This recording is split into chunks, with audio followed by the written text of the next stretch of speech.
Chutzpah. If you're Jewish, you've certainly heard this word dozens of times. The question is it a good thing or a bad thing? Believe it or not, in 1995, this question actually went to court.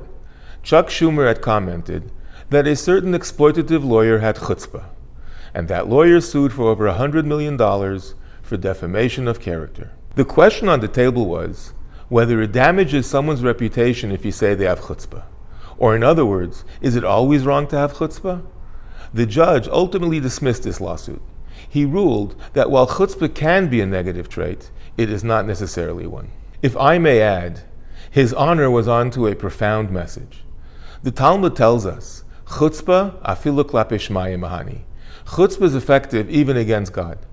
We learned this from this week's Parsha, Parshat Balak, when King Balak was trying to hire Bilam, the sorcerer, to curse the Jews. Hashem originally instructed Bilam not to go. But when Balak sent a second group of messengers, Bilam brazenly told them, "Stay the night, perhaps God will change his mind." Seeing that Bilam was adamant to go anyways, Hashem told him that he may go, but that he would have to say whatever God told him to say. So there you have it. With a little chutzpah, Bilam got his way. Elsewhere in the Torah, we find an incident of righteous chutzpah. When God was about to destroy Sodom, Avraham Avinu, our forefather, begged him to consider those who might be innocent. Should they be punished along with the majority? In a rare moment, Avraham actually challenged God. Hashayfit kol haaretz lo yaseh mishpat? Shall the judge of all earth not do justice himself? Just like Bilam's chutzpah, Avraham succeeded, and God agreed to spare any righteous who might be found in the city of Sodom.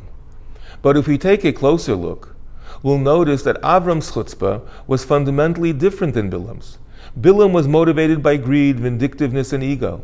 Avram was looking for mercy, justice, and compassion. As Avram's descendants, we also need a little chutzpah in our lives.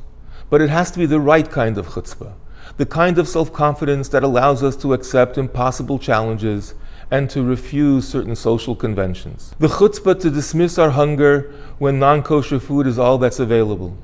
The chutzpah to close our phones and our businesses for Shabbos, even though there's a lucrative deal to be made. The chutzpah to dress appropriately, even when it's so hard to find stores that carry modest clothing.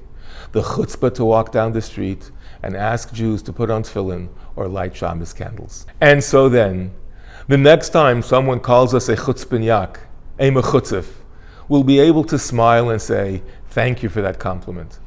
Wishing you and yours a Shabbat Shalom u'Mevarach.